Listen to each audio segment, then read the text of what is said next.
Welcome to the Deep Dive. Today, we're jumping into a really fascinating mix of personal stories and thoughts. Yeah, it's quite a collection. We've got everything from sleep patterns and daily habits to trips way out to Brazil and Thailand. Then there's language learning, airport adventures, or misadventures sometimes. Right, the usual. Favorite things, getting sick, looking back at childhood, and even dreams. It covers a lot of ground. It really does. So our mission today is basically to explore all these different threads, see how they connect, maybe find some, interesting insights into everyday life and how we grow. Absolutely. What strikes me is just how much you can learn from these seemingly ordinary parts of life. How sleep connects to travel, how childhood connects to, well, everything. It's all woven together, isn't it? Definitely. It gives us a chance to see those deeper patterns. Okay, let's dive right in then. Sleep seems fundamental. Always a good place to start. The source material mentions needing quite different amounts, sometimes even 11 hours. Usually 8, though. Less when younger. That variation is interesting. It's not always a fixed number, is it? Changes over time based on needs. Totally. And what really resonated was that frustration, you know, lying awake, knowing you have to get up early. Oh, that's the worst. The anxiety about not sleeping. Keeps you awake. It's that vicious cycle. Exactly. That anxiety loop is a real thing. Your mind just races, affecting your body. And the naps. This was interesting, too. Like 20 minutes, good, refreshed. But 40 minutes, apparently terrible. You feel worse. Yeah, that points to sleep cycles, the different stages we go through. Right. Waking up from a deeper stage, that's what causes that groggy feeling, that sleep inertia. A quick nap keeps you in the later stages. Okay, that makes sense. And the envy. Yeah. Feeling jealous of people who just fall asleep. Instantly. Like it's a superpower. Seriously. Wish I had that. Then there's a whole ritual before bed. The wind down. Yeah, trying to get off screens, wash your face, brush teeth, set the alarm. The usual routine. Those little habits are probably quite important, signaling to your brain, okay, it's time. You think? Like a cue. Yeah, definitely. It's a way of trying to regulate ourselves, Yeah. Especially ditching the screens. That blue light is so stimulating. Right. And the importance of getting those 8 hours for just functioning, going to the gym, teaching, just being sociable. It impacts everything: mood, energy, focus. Oh, and this was funny, sleepwalking and talking. Waking up somewhere else mid-sentence. Yeah, parasomnias. It sounds amusing, but it shows how active the brain still is. A bit eerie, too. It can be. More common in kids, often linked to development or sometimes stress. Okay, big shift now. Let's talk travel. Brazil and Thailand. Very different places. Yeah, fascinating contrast. So Brazil. Arriving late in Rio, that classic travel moment of figuring out transport. Taxis versus Uber. Always the first puzzle, isn't it? Navigating a new system. But then really positive stuff quickly. Yeah. Friendly people, hitting a bloco, a street party. Sounds amazing. Oh yeah, jumping right in. And the beach. Though the water was apparently freezing. Maybe unexpected, but those moments of uncertainty, they often lead to the best memories, right? Being open to it all. Totally. And the food. Of course, food. Burgers, sure. But then this very specific acai bowl. Go on. With coconut cream, granola, and coconut shavings. Sounds like someone found their perfect combo. That specificity is great. It shows really engaging with the local flavors. And picanha, of course. Had to be picanha. It's such a direct way into the culture, isn't it? Food. Absolutely. History, tradition, all in a dish. Then the sights. Sugarloaf Mountain, just for the view, not the hike, apparently. Smart move, maybe. Enjoying the panorama. The Lapa stairs, all those colorful tiles. Christ the Redeemer, obviously. What a view that must be. Iconic. Each one shows a different side of Rio nature, art, faith. And the botanical gardens, too. Lily pads, big trees. Just sounds beautiful and diverse. A multi-layered experience of the city. Then more beach time. Copacabana sunrise, always special. Meditative. Ipanema, people playing soccer. And Joaquina Beach. Impressive waves described there. Sounds like they really soaked up the coastal vibe. And get this bumped into someone who listens to this deep dive. No way. That's brilliant. Small world. Isn't it? Those connections are amazing. Plus, there was mention of wanting to volunteer. Oh, that's great. Going beyond just seeing the sights, wanting to participate. Yeah, a deeper engagement. Okay, now Thailand. Right. This was a long-time dream, partly because of the name connection, partly a love for elephants. Totally get that. Elephants are magnificent. A good reason. And the decision to go alone for a birthday? That takes courage. Definitely. Solo travel is a big step. That mix of excitement and nerves is so relatable. Yeah, those pre-trip jitters. But then A really nice start. Someone kind of just giving a ride. Oh, that's lovely. Those little acts of kindness make such a difference, don't they? They really set the tone. And the trip expanded to Cambodia and Vietnam, too. Food and people highlighted again. Seems to be a theme. Travel sparking more travel, and always connecting through food and people. It's fundamental, isn't it? It really is. Okay, let's switch gears again. Language learning. Fascinating topic. The motivation mentioned was learning Chinese for travel, for connection. Makes sense. That desire to connect is usually a huge driver. And just a general appreciation for languages themselves. How unique they are, the tones, the sounds. Each one has its own personality almost. Yeah. And the joy found in teaching language, seeing that light bulb moment when someone gets it. Oh, that's incredibly rewarding. Seeing understanding dawn. There was also this interesting thought. Like, would you want to just download a language instantly? Or is the process of learning part of the joy? That's a great question. Efficiency versus experience. What do you gain? What do you lose? Exactly. And this was super interesting, feeling like a different person in English versus Spanish. Ah, yes. The language identity link.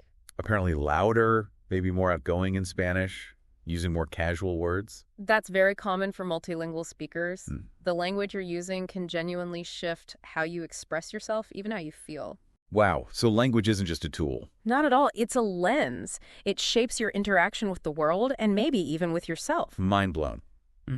Okay, airports. We all know airports. Those unique spaces. That mental checklist, passport, boarding pass, luggage. Yeah. Triple checking everything. The essentials. The stress is real because forgetting something is a nightmare. Totally. Then the security shuffle, pass out, empty pockets, shoes off maybe, laptop out. The familiar dance. And inevitably getting your slightly too big sunscreen confiscated. Always the sunscreen. It's a shared pain. But, necessary procedures for safety. True. Then finding the gate. Staring at screens, asking agents, and the strategy of boarding last. I get that. Avoid the queue crush. Yeah, different strokes. Some people want to get settled. Others prefer to minimize the waiting on the plane time. And the age-old debate. Window or aisle? Window for the view, aisle for the freedom. Especially on long flights, practicality often wins. Definitely. Connecting flights, though. Ugh, the stress. Yeah. Immigration, customs, security again. That adds a whole layer of pressure, doesn't it? Tight schedules, different terminals. And then finally, the baggage carousel. Waiting. Hoping. The collective sigh of relief when your bag appears. It's almost the final boss battle of the journey. It really is. It's funny how we put up with all that stress for the thrill of going somewhere new. That's the trade-off, isn't it? The excitement usually outweighs the hassle. Yeah. And knowing the lingo helps, right? Gate close, final call. Reduces the panic slightly. Knowing the terms definitely helps navigate. And being a light packer was mentioned. That's like a skill. Some people have it down to an art form. Then there are the delays. The worst. An 8-hour delay, sleeping at the airport. Been there. Oh, man. That tests your patience, your resilience. It really does. And airports are just weird places to observe people, aren't they? Sleeping in strange positions, eating at weird times. It's like a microcosm of humanity in suspended animation. People doing yoga, business calls, having emotional goodbyes. Yeah.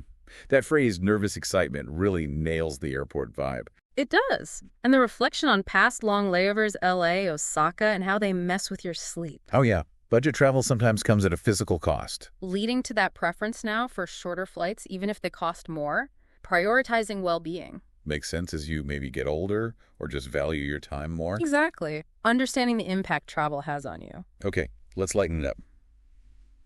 Favorite things. This is fun. Always nice to talk about joys. Color. Started with purple.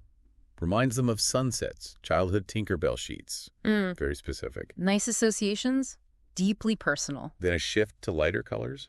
White, yellow, orange, light green. Maybe a mood shift. Could be.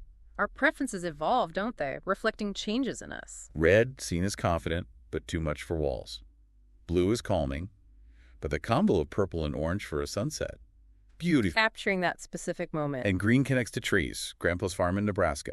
A real grounding. Nature connections are powerful. And this strong feeling about not wanting to live somewhere gray like England. Color matters. Our environment definitely impacts mood. Color psychology is real. Okay, food favorites. Sweets get a mention first. Cheesecake, candy, sweetbread, with a side of guilt. The delicious, but maybe not so healthy category. Relatable. Then a definite lean towards Japanese food, sushi, soy sauce. and preferring hot weather over cold. Interesting pairings. Taste and climate preferences. Sunny days are for reading outside, rainy days for movies, books, drawing inside. Cozy. Making the best of each weather type. Dislikes windy days, but loves snow, making snow angels. That sounds fun. Pure childhood joy. Ideal weather, hot and sunny. But the current city, no snow, often windy and dry. Can always get your ideal climate, I suppose. And favorite season? Spring, flowers blooming. Lovely. It's a nice picture of personal taste. It really is. Sensory details, simple pleasures, how they all connect. Now on to something less fun. Getting sick. Ah, yes. The inevitable. There's a feeling of being sick now, possibly linked to not sleeping well in Rio. That connection again. Sleep deprivation lowers your defenses. Makes sense. And the link between sleep and mood. Being crabby when tired. Check. Definitely. Lack of sleep affects everything. Pulling an all-nighter and feeling that sleep debt for days after. Ugh. It takes time to recover. Your body needs to catch up. Symptoms described are pretty standard congestion, that annoying tickly cough. The common cold vibes. Remedies mentioned range from cough drops for quick relief to antibiotics if it's serious, to home remedies. This turmeric tea sounds intense. Honey, lime, pepper, ginger. Wow, that's a powerhouse combo. Many cultures have remedies like that. Yeah, like a past bout of salmonella was mentioned, really severe, bedridden, appreciation for family help then. You really need support when you're that unwell. But also the experience of being sick alone overseas. Hard, but builds independence. For sure. You learn to manage, figure things out yourself. And picking up remedies from different places. Turmeric in Nepal, golden milk in Portugal, that green tea mix from Grandma in Mexico. That's fantastic. A global pharmacy of home remedies shows how universal illness is and how resourceful people are. There's that tension, though. Wanting natural cures versus just wanting antibiotics to work fast. A common dilemma. Balancing holistic approaches with the need for quick relief, especially with work and life pressures. And thinking back to being sick as a kid. Going to school anyway because parents worked there. Sleeping under mom's desk. Wow, different times. Speaks volumes about family dynamics and maybe expectations back then. Which leads to thinking about when you should take a sick day now, as an adult. It's not always clear-cut. No, it's a balance between listening to your body and fulfilling responsibilities. Okay, let's dive into childhood memories now. This sounds like it came partly from a sister's perspective, too. Getting corroboration. Growing up in Norfolk, Nebraska.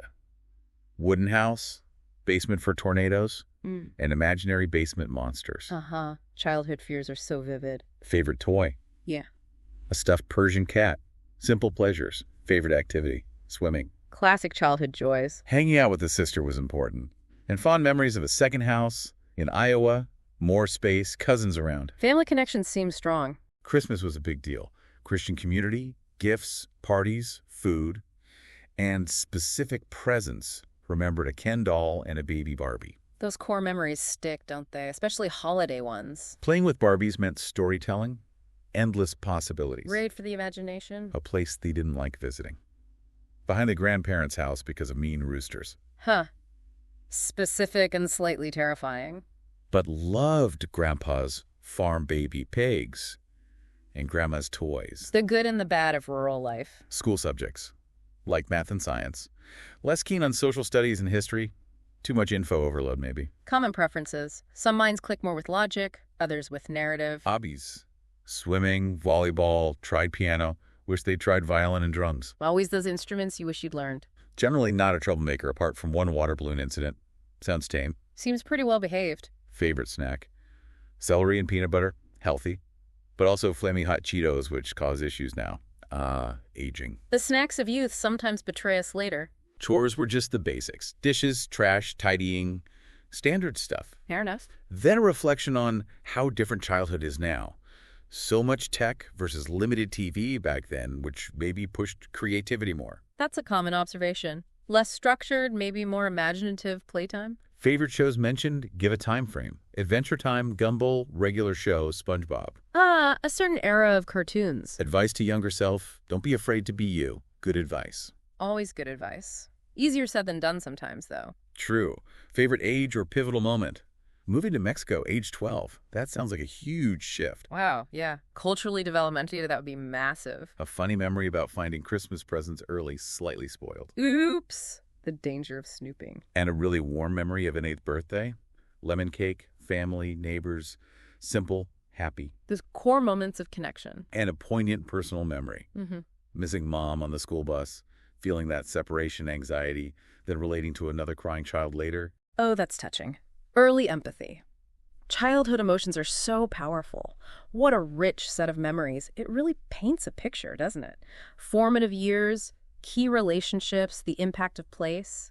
Even the small details matter. Okay, last topic. Dreams. The mysterious world within. Dreaming every night seems to be the norm here, and something enjoyed. That's interesting. Not everyone remembers their dreams so vividly. Yeah, and the practice of writing them down in a journal because they fade so fast. Got to capture them. Good practice if you want to explore them. They can be sources of inspiration. Definitely mentioned here dreams sparking new ideas and flying dreams, that feeling of soaring, the wind. Oh, flying dreams are often amazing, exhilarating. But also scary dreams falling, being chased, legs not working. Those anxiety dreams are common too, reflecting stress or feelings of helplessness, universal themes. There's a strong belief mentioned that dreams do have meaning. Many people feel that way. Like they show subconscious thoughts, inspire things, reveal worries, or even highlight what we take for granted. It's a way the mind processes things, perhaps, making connections we don't consciously see. Recurring dreams mentioned, teeth falling out. That's a classic. And the flying dreams again. Teeth falling out is incredibly common, often linked to anxiety or loss of control. Flying can be about freedom or power. And interest in how different cultures interpret dreams. That adds another layer. Absolutely. Dream interpretation varies hugely across cultures and history. It's endlessly fascinating. So wow, we've really covered a huge amount emerging from this deep dive. We really have. From sleep and routines, travel highs and lows, language, airports, favorites, sickness, childhood, all the way to dreams. It all connects, doesn't it? One thread pulls another. It really feels like it. So bringing back to you listening, how does this resonate? Yeah, think about your own life. What are your sleep patterns like? Your daily rhythms? What travel memories stand out for you? Why those ones? Are there languages you're drawn to? What are those simple things, your favorite things, that bring you joy? How do you deal with being sick? What are your go-to remedies, maybe learned from family? What childhood moments really shaped you? What do you remember most vividly? And your dreams. Do you remember them? Do you think they mean anything? It's all worth reflecting on. Definitely. And maybe here's a final thought to leave you with. Okay. Consider how all those seemingly ordinary bits of your life, the routines, the quick chats, the places you go, even those weird dreams, might actually hold deeper clues about who you are and how you connect with the world. Yeah, maybe paying a bit more attention to the everyday stuff could lead to some surprising insights about yourself. Exactly. You might unlock something unexpected. Thanks for taking this deep dive with us today. Our first and most fundamental principle for building any successful habit, especially one as multifaceted as learning English, is to start incredibly small and make it ridiculously easy. The biggest mistake many learners make is trying to overhaul their entire routine overnight, aiming for hours of study right from the get-go. This often leads to overwhelm and burnout. Instead, think tiny. Can you commit to just 5 minutes of English practice each day? Maybe listening to a short podcast episode while you have your morning coffee, or learning just 2 new vocabulary words before bed. The key here is to make the initial commitment so small that it feels almost effortless. This lowers the barrier to entry and makes it much more likely that you'll actually stick to it, even on your busiest or least motivated days. Remember, consistency trumps intensity in the long run. Our second powerful strategy is to leverage the concept of habit stacking, which essentially means attaching your desired English learning habit to an existing habit that you already perform consistently. Think about the routines you already have ingrained in your daily life.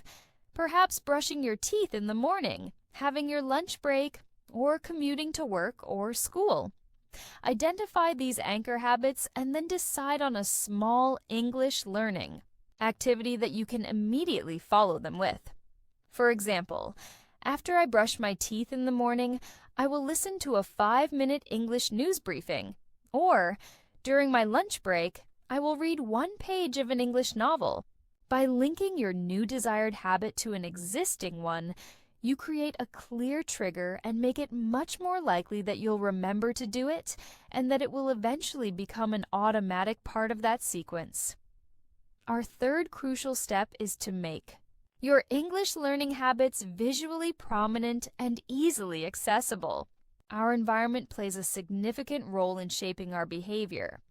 If your English learning materials are tucked away in a drawer or buried on your computer, you're less likely to engage with them. Instead, make them visible. Keep your English textbook or a stack of flashcards on your desk. Have your favorite English learning app readily open on your phone, or place sticky notes with new vocabulary words in places you'll see them frequently, like on your bathroom mirror or your refrigerator. By making your English learning resources a consistent part of your visual landscape, you create subtle reminders and make it easier to spontaneously engage with them. Our fourth key strategy is to make your English learning habits enjoyable and intrinsically rewarding. If you view English learning as a tedious chore, it will be much harder to stick to it consistently. Instead, try to incorporate activities that you genuinely enjoy. If you love movies, make it a habit to watch a short English clip each day. If you're passionate about music, dedicate time to listening to English songs and looking up the lyrics. If you enjoy games, explore English language learning games or even play your favorite video games in English. When your habits are tied to activities you find pleasurable, you're much more likely to look forward to them and maintain them over the long term. Our fifth essential element for building successful habits is to actively track your progress and celebrate even the smallest victories. This provides a sense of accomplishment and reinforces your motivation. You could use a simple habit tracker app, a physical calendar where you mark off each day you complete your English learning activity, or even just a mental note of your consistency. When you reach small milestones, perhaps completing a week of your new habit or learning a certain number of new words, take a moment to acknowledge your effort and reward yourself in a small way. This positive reinforcement strengthens the association between the habit and a positive outcome, making it more likely you'll stick with it. Our sixth crucial principle is to prioritize consistency over perfection and allow for flexibility in your routine. There will be days when you're tired, busy, or simply not feeling motivated. On these days, it's okay if you can't stick to your ideal English learning plan. The key is to still do something, even if it's just the bare minimum.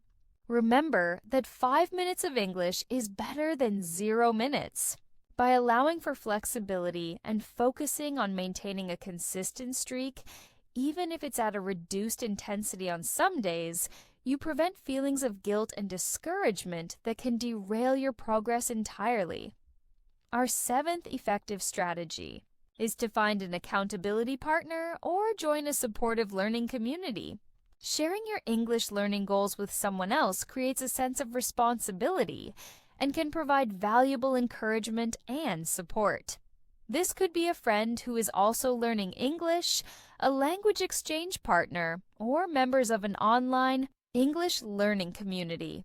Regularly checking in with your accountability partner or engaging with your learning community can provide the motivation you need to stay on track and make your habits stick.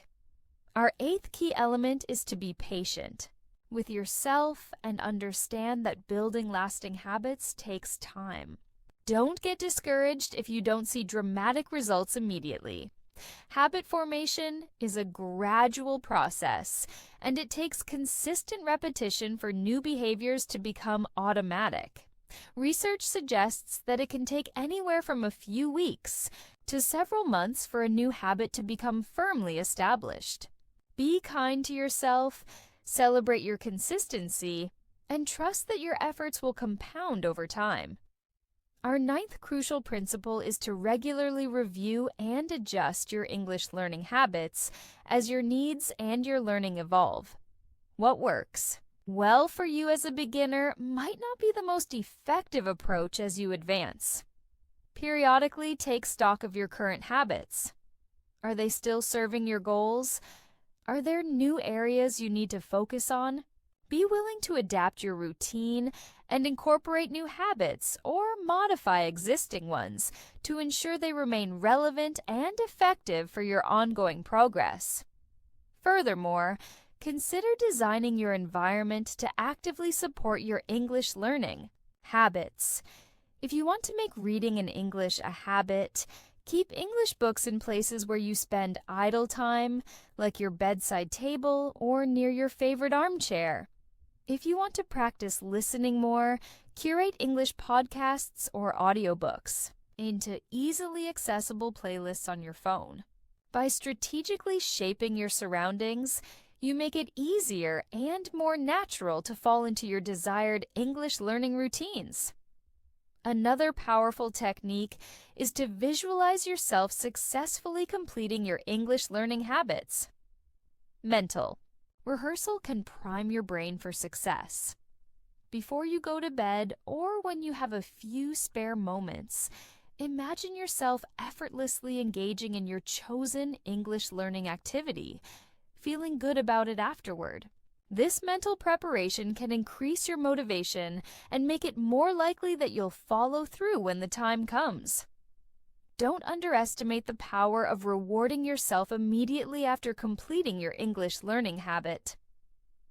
Even a small reward, like enjoying a cup of tea or taking a short break, can create a positive feedback loop that strengthens the association between the habit and a pleasant experience. This immediate gratification makes it more likely that you'll repeat the habit in the future. Consider breaking down larger English learning goals into smaller, habit-sized actions. Instead of aiming to study English for an hour every day, which can feel daunting, break it down into specific, actionable habits like complete one Duolingo lesson after breakfast, read one page of an English article during my commute, and review 5 English flashcards before dinner. These smaller habits are easier to manage and integrate into your day. It's also beneficial to identify and plan for potential obstacles that might disrupt your English learning habits. Think about common challenges you might face, such as lack of time, low motivation, or unexpected events. Then, develop if-then plans to address these obstacles. For example, if I don't have time for my usual reading during my commute, then I will listen to an English podcast for 10 minutes instead. Having these backup plans in place increases your resilience and helps you stay consistent even when things don't go exactly as planned. Remember that building strong habits is a marathon, not a sprint. There will be days when you slip up and don't stick to your routine perfectly. When this happens, don't get discouraged and give up entirely. Simply acknowledge the slip up, learn from it, and recommit to your habits the next day. The key is to get back on track as quickly as possible and maintain an overall trend of consistency. Finally, connect your English learning habits to your deeper motivations and your why. Remind yourself why you want to learn English in the first place. Is it for career advancement, travel, connecting with people from different cultures, or personal enrichment? Regularly connecting your daily habits to your larger goals will provide a powerful source of intrinsic motivation and make it much easier to stay committed over the long haul.